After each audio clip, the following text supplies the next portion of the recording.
आज का अपना टॉपिक है petrol, diesel and fuel rating. सबसे पहले अपन देखते हैं कि पेट्रोल और डीजल क्या होते हैं। तो जो प्रकृति से अपने को जो क्रूड ऑयल मिलता है वो एक हाइड्रोकार्बनों का जटिल मिक्सचर होता है। जनरली इसमें कार्बन का रेशियो होता है 79.5%, हाइड्रोजन होता है 11.5 से 14.8%, सल्फर होता है 0.1 से 0.5%, नाइट्रोजन होता है 0.1 से 0.5%। अब है कि जो पेट्रोलियम मिलता है अपने को, ये किस किस का मिक्सचर होता है। ये होता है संतृप्त हाइड्रोकार्बन, साइक्लोपेराफिन्स, और जो एरोमेटिक हाइड्रोकार्बन होते हैं उनका क्या होता है, मिक्सचर होता है। पेट्रोलियम है वो प्रकृति से मिलता है अपने को, खनन के द्वारा इसको प्राप्त किया जाता है। जो क्रूड ऑयल मिलता है उसका जो डिस्टिलेशन है वो किसके द्वारा किया जाता है, प्रभाजी आसवन विधि, फ्रैक्शन डिस्टिलेशन मेथड के द्वारा इसका शोधन किया जाता है। अब इस विधि में क्या होता है, जो क्रूड ऑयल मिलता है उसको सबसे पहले किस में से गुजारा जाता है, वेपोराइजर में से गुजारा जाता है। वेपोराइजर में क्या होता है, भट्टी लगी हुई होती है जिसका टेम्परेचर काफ़ी ज़्यादा होता है। वो क्या करती है, जो क्रूड ऑयल है उसकी वाष्प बना देती है। उसके बाद क्या होता है, वाष्प बनने के बाद वो वाष्प प्रभाजक में जाती है। उसमें क्या है, अलग अलग कॉलम बने हुए होते हैं तथा इनके क्वथनांक के आधार पर जो लिक्विड है जिसकी वेपर बनी है वो क्वथनांक के आधार पर अलग अलग अपन एकत्रित कर लेते हैं। ये डायग्राम में दिखाया गया है, कॉलम्स बने हुए हैं, अलग अलग टेम्परेचर के आधार पर अलग अलग अपने को इसमें ये मिलता है। कुछ पदार्थ ऐसे होते हैं जो उसके बाद भी वेपोराइज नहीं होते, तो उनको क्या किया जाता है, वापस शीतलक में से भेजा जाता है। तकिए से तो बाहर निकल जाती है तथा कंडेंसर से गुजारने के बाद उनको वापस टेम्परेचर उनका कम करके उनको लिक्विड फॉर्म में प्राप्त किया जाता है। अब है कि जो पेट्रोलियम जो है, जो क्रूड ऑयल है, उसको अपन ने कॉलम्स में अलग अलग अपने पास लिक्विड फॉर्म में आ गया। अब टेम्परेचर के आधार पे, इनके क्वथनांक के आधार पे अलग अलग जो है ये अपने को मिल जाता है। सबसे पहले है जो नीचे ही नीचे वाला होगा उसका टेम्परेचर क्वथनांक अधिक होगा, जो ऊपरी ऊपर वाले होंगे उनका क्वथनांक कम होगा। अब इनमें सबसे पहले आता है गैसोलीन। गैसोलीन जो होता है वो 40 से लेके 150 डिग्री सेंटीग्रेड टेम्परेचर पर अपने को मिलते हैं। इनमें कार्बन 5 से लेके कार्बन 12 तक ये अपने को मिलते हैं। अब गैसोलीन के भी 3 पार्ट हैं। सबसे पहला पेट्रोलियम ईथर जो 40 से लेके 70 डिग्री सेंटीग्रेड तक अपने को मिलता है तथा ये कहाँ काम में आता है, ये तेलों जो ऑयल्स होते हैं उनके सॉल्वेंट के रूप में काम में आता है। दूसरा होता है पेट्रोल। पेट्रोल होता है 70 से लेके 120 डिग्री सेंटीग्रेड के बीच में अपने को मिलता है। अब इसमें कार्बन होता है 84%, हाइड्रोजन होता है 15.5% तथा सबसे महत्वपूर्ण जो चीज़ है वो है इसका उष्मीय मान। इसका उष्मीय मान होता है 11,500 कैलोरी प्रति ग्राम, जो कि काफ़ी ज़्यादा होता है। थर्ड होता है वाइट स्प्रिट या लिग्राइट जिसको बोलते हैं अपन। ये जो ड्राई क्लीन में काम में लिया जाता है और ये 120 से लेके 150 डिग्री सेंटीग्रेड टेम्परेचर पे अपने को मिलता है। उसके बाद में अपने को केरोसिन मिलता है जिसका टेम्परेचर है 150 से 300 डिग्री सेंटीग्रेड।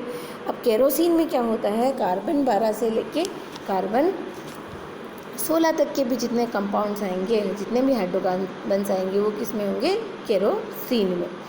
अब केरोसिन का जो उष्मीय मान जो होता है वो होता है 11,000 कैलोरी प्रति ग्राम, यानी 1 ग्राम को जलाएंगे तो कितनी ऊर्जा निकलेगी, कितनी ऊष्मा निकलेगी, 11,000 कैलोरी। ठीक है। उसके बाद आता है डीजल। डीजल में कार्बन 15 से लेके कार्बन 18 तक के हाइड्रोकार्बन पाए जाते हैं। इसका जो क्वथनांक होता है वो होता है 300 से 350 डिग्री सेंटीग्रेड रेंज इसमें आएगी। तथा इसका जो ऊष्मीय मान होता है वो होता है 10,700 कैलोरी प्रति ग्राम। 1 ग्राम को जलाएंगे तो अपने को ऊष्मा कितनी मिलेगी? 10,700 कैलोरी।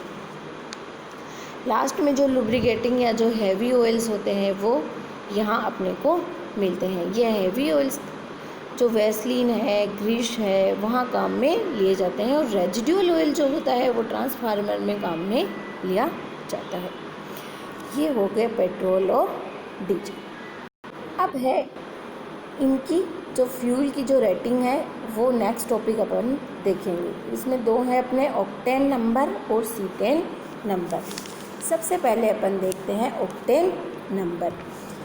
ऑक्टेन नंबर में क्या होता है, ईंधन के जलने से जो वाष्प बनेगी उसकी जो नॉकिंग की मात्रा है उसको ये ऑक्टेन नंबर बताती है।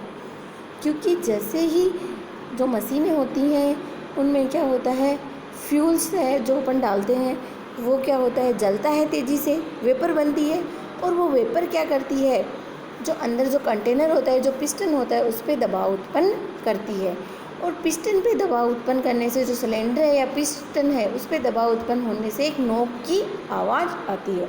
इसे ही क्या कहते हैं, नोकिंग प्रॉपर्टी। तो एक अच्छे ईंधन के लिए नोकिंग से क्या होगा, उसकी इंजन की शक्ति का जो है वो, उसमें कार्य करने की जो क्षमता है उसमें कमी आएगी। अब एक अच्छे ईंधन की नोकिंग प्रॉपर्टी क्या होनी चाहिए, कम से कम होनी चाहिए, अर्थात उसमें एंटी नोकिंग का गुण क्या होना चाहिए, ज़्यादा से ज़्यादा। तो किसी भी ईंधन की ऑक्टेन संख्या निकालने के लिए एक कंपाउंड लिया उन्होंने, आइसो ऑक्टेन, जिसमें क्या था, नोकिंग का नेचर क्या होता है, बहुत ही कम या जीरो होता है, और एंटी नोकिंग की प्रॉपर्टी क्या पाई जाती है, बहुत ही ज़्यादा पाई जाती है। C8H18 इसका फॉर्मूला है। दूसरा हाइड्रोकार्बन उन्होंने लिया एन हेप्टेन। एन हेप्टेन में क्या होता है, नोकिंग की प्रॉपर्टी ज़्यादा पाई जाती है और एंटी नोकिंग की प्रॉपर्टी कम पाई जाती है। अब क्या करते हैं, इन दोनों हाइड्रोकार्बन का क्या करते हैं, मिश्रण तैयार कर लिया जाता है, और 0 से 100 तक के जो रेशो हैं उसमें इनका मिश्रण बना के अपन क्या निकाल सकते हैं, ऑक्टेन नंबर अपन निकाल सकते हैं। फॉर एग्ज़ाम्पल, जैसे कोई गैसोलीन है उसमें 80% तो क्या है, आइसो ऑक्टेन, और 20% क्या है, हेप्टेन, एन हेप्टेन है।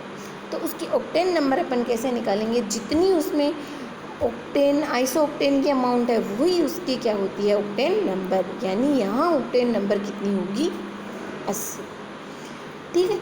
अब है कि ऑक्टेन स्केल को और प्रभावी बनाने के लिए इसमें क्या मिला दिया, टेट्रा एथाइल लेड इसमें मिलाया जाता है, पर आजकल ये बैन है क्योंकि लेड स्वास्थ्य के लिए हानिकारक होता है। ऑक्टेन स्केल तो इससे और इफेक्टिव हो जाएगी, पर जो टेट्रा एथाइल लेड में जो लेड है वो अपने लिए हार्मफुल होता है, इसीलिए आजकल इसको बैन कर दिया गया है। ये हो गई इसकी ऑक्टेन नंबर। तो ऑक्टेन नंबर बेसिकली क्या होती है कि किसी ईंधन में एंटी नोकिंग की प्रॉपर्टी कितनी ज़्यादा है, क्योंकि आइसो ऑक्टेन में एंटी नोकिंग की प्रॉपर्टी क्या होती है, सबसे ज़्यादा होती है। ये हो गई इसकी ऑक्टेन नंबर।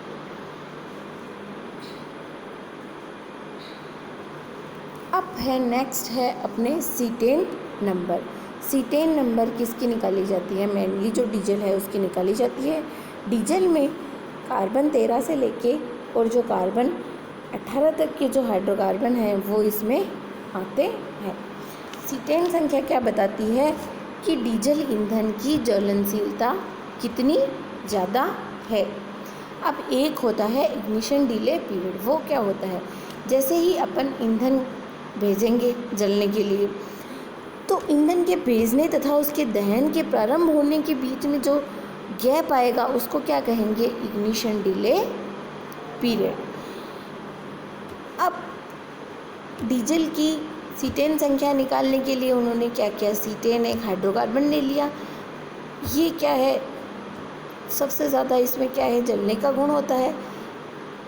ज्वलनशीलता का गुण सबसे ज़्यादा होता है, इसकी सीटेन संख्या को क्या माना उन्होंने? 100 माना।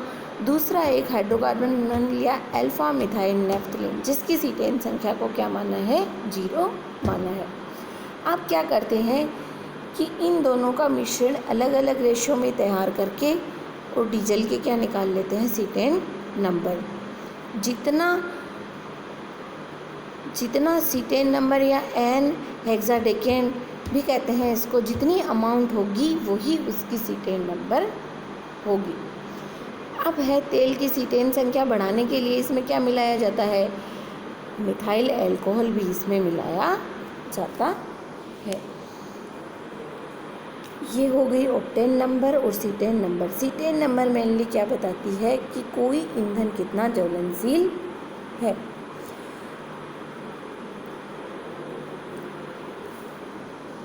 ये हो गया ऑक्टेन नंबर और सीटेन नंबर।